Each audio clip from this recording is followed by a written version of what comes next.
आज की इस वीडियो में हम चर्चा करेंगे चौधरी देवीलाल विश्वविद्यालय सिरसा द्वारा बीएड सेकेंड ईयर के जो एग्ज़ाम करवाए जा रहे हैं, जिसमें कि तीसरा पेपर है लैंग्वेज अक्रॉस द करिकुलम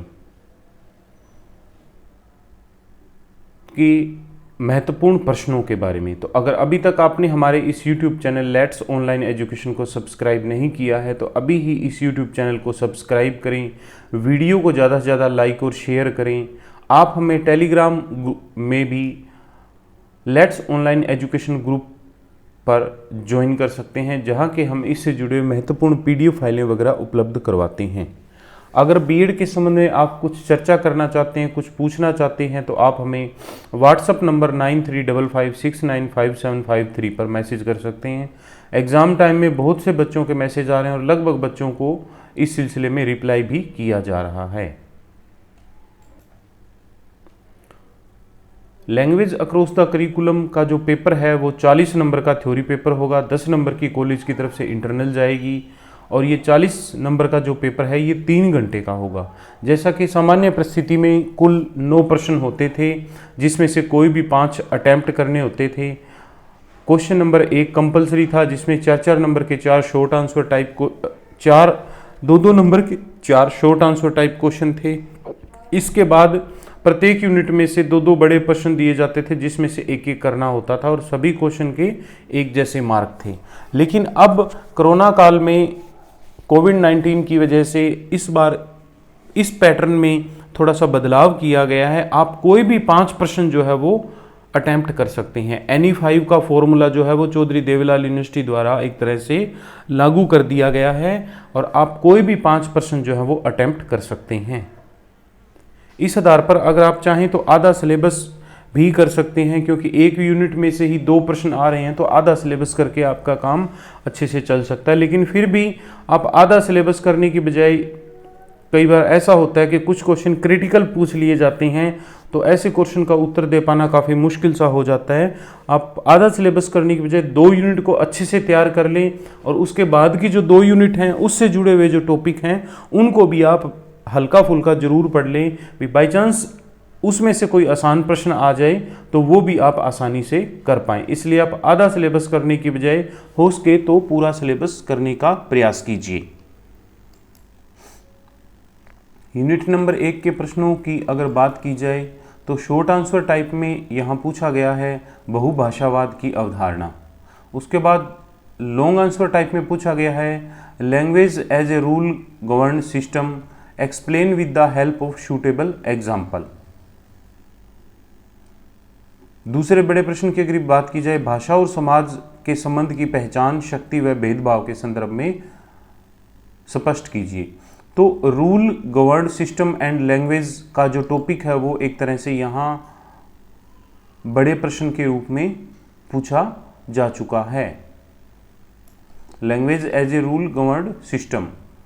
इसके बाद जो दूसरा बड़ा प्रश्न है explain the relationship of language and society in reference to identity, power and discrimination.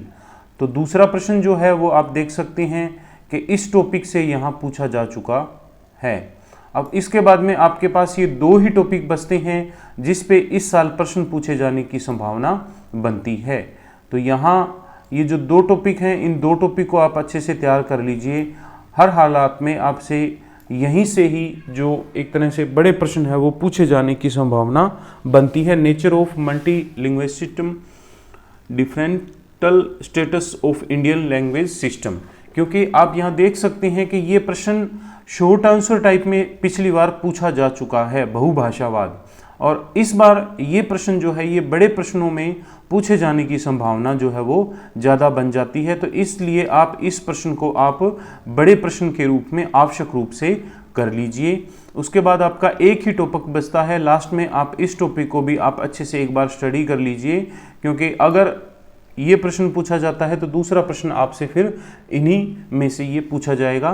तो इस तरह आपको इस 2 यूनिट में कम से कम ये 2 टॉपिक जो हैं वो जरूर तैयार कर लेना चाहिए। यूनिट नंबर 2 की अगर बात करें तो लास्ट ईयर जो शॉर्ट आंसर टाइप पूछे गए हैं प्रश्न, recent policy of language in education, शिक्षा के क्षेत्र में भाषा की आधुनिक नीतियाँ के बारे में शॉर्ट आंसर टाइप पूछा गया है। दूसरे अगर बड़े प्रश्न की बात करें तो भाषा के चारों कौशलों का विकास परस्पर एक दूसरे से कैसे संबंधित है।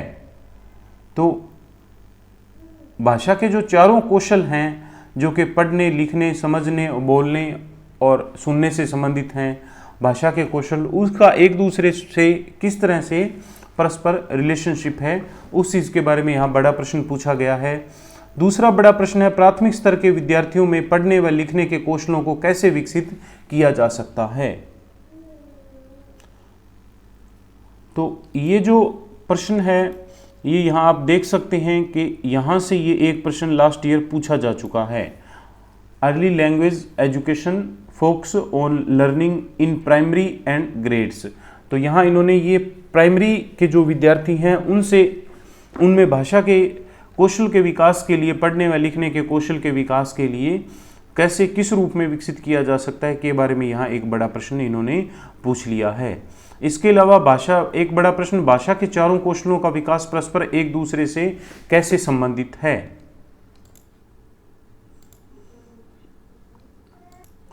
इसी तरह जो दूसरा बड़ा प्रश्न पूछा गया है, how development of 4 language skill mutually related each other, यानी कि भाषा के जो चारों कौशल हैं वो एक दूसरे से कैसे परस्पर संबंधित है। तो एक भाषा जब बच्चा सुनता है तो सुनने के साथ साथ वो उन चीज़ों को बोलने का भी प्रयास करता है, और इसी तरह जब वो उन अक्षरों को बोर्ड पर देखता है पिक्चर के साथ तो वो कहीं ना कहीं उस अक्षर को लिखने की पहचान भी उसमें धीरे धीरे विकसित होती है। तो ये चीज़ें बिल्कुल एक दूसरे से जुड़ी हुई हैं। तो ये प्रश्न जो आप देख सकते हैं, डेवलपमेंट ऑफ 4 लैंग्वेज स्किल, ये यहाँ से इस यूनिट में से, इस पार्ट में से ये बना करके चारों कौशल जो है वो परस्पर एक दूसरे से कैसे संबंधित हैं, प्रश्न जो है वो एक तरह से पूछा गया है। अब इसी का इस साल के अगर हम प्रश्न की बात करें तो हमारे पास ये 2 महत्वपूर्ण टॉपिक बचते हैं जिन पे इस बार प्रश्न पूछे जाने की पूरी संभावना बनती है। तो ये यहाँ से एक literacy readiness and for learning, ये प्रश्न पूछा जा सकता है, इस टॉपिक को लेकर के प्रश्न पूछा जा सकता है, या फिर अर्ली लिटरेसी प्रोसेस, इस टॉपिक को लेकर के भी एक जो बड़ा प्रश्न है वो यहाँ पर पूछा जा सकता है। तो इन दोनों ही प्रश्न को आप अच्छे से तैयार कर लें ताकि अगर एग्ज़ाम में ये प्रश्न आपसे पूछे जाएं तो आप इन प्रश्नों को अच्छे से उत्तर दे पाएं। और वैसे भी NE5 का फॉर्मूला है तो आप आसानी से इन प्रश्नों को याद करके, बाई चांस अगर इस यूनिट का आपको टॉपिक हार्ड लगता है तो आप दूसरी यूनिट में से भी प्रश्न कर सकते हैं। क्योंकि इस शुरुआत में ही हमने आपको बता दिया था कि चौधरी देवलाल यूनिवर्सिटी ने इस बार NE5 का फॉर्मूला लागू कर दिया है। उसको ध्यान में रखते हुए अगर आप केवल 2 यूनिट करते हैं और बाई चांस किसी एक यूनिट में से कुछ प्रश्न जो है वो थोड़ा क्रिटिकल टाइप में पूछ लिया जाएगा तो फिर आपको प्रश्नों का उत्तर दे पाना काफ़ी मुश्किल हो जाएगा। इसलिए अगर आप 2 यूनिट ही करना चाहते हैं तो आप बेशक 2 यूनिट ही कीजिए, लेकिन इसके साथ साथ आप बाकी जो 2 यूनिट है उससे जुड़े हुए कुछ जो टॉपिक हैं उनको भी आप एक बार जरूर पढ़ लें भी, बाई चांस उसमें से अगर कुछ प्रश्न आ जाता है तो उसे आप आसानी से कर पाएं। यूनिट नंबर 3 की अगर बात की जाए तो लास्ट ईयर जो शॉर्ट आंसर टाइप प्रश्न पूछा गया है, भाषा अर्जन व भाषा अधिगम में अंतर। भाषा अर्जन और भाषा अधिगम में अंतर सामान्य सा प्रश्न है, आसान सा प्रश्न है। क्या कक्षा के अंदर और बाहर भाषा के कार्यों पर विस्तृत टिप्पणी कीजिए। जो इस यूनिट का जो पहला टॉपिक है, function of language in the classroom outside the classroom, ये last year long answer type question में पूछा जा चुका है। वर्तमान परिदृश्य में भाषा का शिक्षा व पाठ्यक्रम में क्या स्थान है, व्याख्या कीजिए। What is the place of language in education and curriculum in present scenario, discuss. तो ये जो दूसरा बड़ा प्रश्न है ये आप देख सकते हैं कि What is the place of language in education and curriculum in present scenario, discuss। वर्तमान परिदृश्य में भाषा का शिक्षा व पाठ्यक्रम में क्या स्थान है, व्याख्या कीजिए। तो इसी यूनिट का जो दूसरा पार्ट है language in education and curriculum, यहाँ से ये जो बड़ा प्रश्न जो है वो पूछा जा चुका है। आप अपनी जो भी बुक वगैरह या अपने नोट्स वगैरह लगाए लिए हुए हैं उसमें आप ये क्वेश्चन को उस फॉर्मेट में देख लीजिए जहाँ पर ये चीज़ इसको प्रश्न के रूप में पूछा गया है। अब इसके बाद अगर हम बात करें तो इस पेपर में 2 ही टॉपिक बचते हैं और उन दोनों ही टॉपिक पर प्रश्न अगर पूछे जाएं तो learning language in and learning through language, learning language and learning through language का जो टॉपिक है ये इस बार बड़े प्रश्न में पूछे जाने की पूरी संभावना बनती है। ठीक इसी तरह इसी में एक प्रश्न जो और है, जो और पार्ट का है, दूसरे पार्ट का, वो है कि children background and school experience preparing school for children the social diversity. तो ये सोशल डाइवर्सिटी का जो टॉपिक है ये आपने इससे पहले भी पढ़ा हुआ है, तो इस टॉपिक को आप ज़्यादा अच्छे से बढ़िया से तैयार कर लीजिए क्योंकि इस टॉपिक पर प्रश्न पूछे जाने की संभावना और अधिक बन जाती है।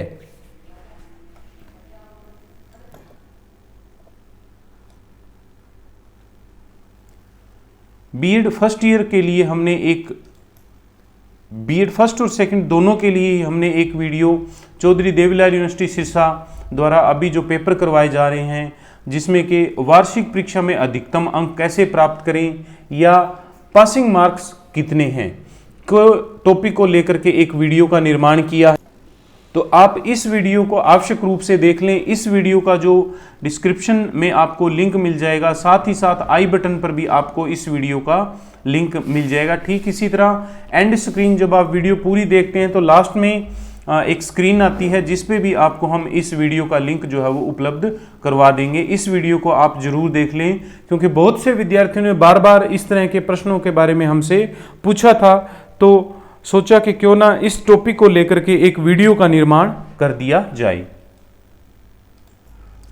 यूनिट नंबर 4 के अगर हम प्रश्नों की बात करें तो शॉर्ट आंसर जो टाइप क्वेश्चन है, साहित्य को समझने में अधिगमकर्ता की भूमिका, learner active role in understanding literature, तो ये यहाँ से शॉर्ट आंसर टाइप जो है वो पूछा गया है। ठीक इसी तरह कभी कभार जो लॉन्ग आंसर टाइप क्वेश्चन है वो 8 नंबर की बजाय उसके 4 नंबर के 2 प्रश्न भी उसमें पूछ लिए जाते हैं जो कि विभिन्न भाषा शिक्षण पद्धति व दृष्टिकोण, various language teaching practice and approaches. तो ये आप देख सकते हैं कि ये language teaching practice and approaches and there, तो ये टॉपिक यहाँ पर बड़े प्रश्न के रूप में यहाँ पूछा जा चुका है। इसी में साहित्य भाषा सीखने के लिए कैसे महत्वपूर्ण है, role of literature in language learning. तो जो साहित्य है, चाहे वो आप साहित्य को सिर्फ हिंदी साहित्य को ही मत मानिए, बल्कि जो बाल साहित्य है, बालकों के लिए बनाया गया है साहित्य है, वो भी बाल साहित्य के रूप में आ जाता है, जिसमें छोटी छोटी कहानियाँ आती हैं, छोटी छोटी कविताएं आती हैं, जिससे बच्चों में अपने आसपास के इन्वायरमेंट के प्रति, आसपास की जो एक तरह से चीज़ें हैं उनके प्रति जागरूकता आती है, वो उन चीज़ों को और अच्छे से समझ पाते हैं, तो वो चीज़ भी बाल साहित्य के रूप में आ जाती हैं। ठीक इसी तरह जो बड़ा प्रश्न है, सामाजिक न्याय, लिंग भेद व व्यक्तिगत विभिन्नताओं के संदर्भ में विभिन्न कक्षा अभ्यास की व्याख्या कीजिए। तो ये जो सोशल जस्टिस का जो टॉपिक है, जो कि जेंडर डिफरेंस और इंडिविजुअल डिफरेंस को लेकर के यहाँ इन्होंने पूछा है, तो यहाँ से ये बड़ा प्रश्न जो है वो पूछा जा चुका है। अब इसके अलावा अगर जो बाकी टॉपिक अगर हम देखें तो ये 2 ही टॉपिक जो एक तरह से बचते हैं, जिन पे कि इस साल प्रश्न पूछे जाने की संभावना जो है वो बनती है। तो ये आप देख सकते हैं कि connection between classroom and instruction theory, तो यहाँ पर ये जो बड़ा प्रश्न है ये पूछे जाने की संभावना जो है वो बनती है। इस टॉपिक को लेकर के आप बड़ा प्रश्न जो है वो आवश्यक रूप से तैयार कर लें। Connection between classroom instruction and theory, यानी क्लासरूम में जो एक तरह से इंस्ट्रक्शन यानी निर्देश दिए जाते हैं और जो थ्योरी होती है उसके बीच में एक तरह से क्या संबंध हैं। तो इस तरह आप इन दो टॉपिक को आज तैयार कर लें ताकि आपका दूसरे टॉपिक की अगर हम बात करें तो जो दूसरा टॉपिक है वो भी आपका आप देख सकते हैं कि using children literature across curriculum, जो बाल साहित्य की हम बात कर रहे थे, बाल साहित्य को लेकर के जो एक तरह से प्रश्न यहाँ बनता है उस टॉपिक को लेकर के भी यहाँ एक जो बड़ा प्रश्न है वो पूछे जाने की संभावना बनती है।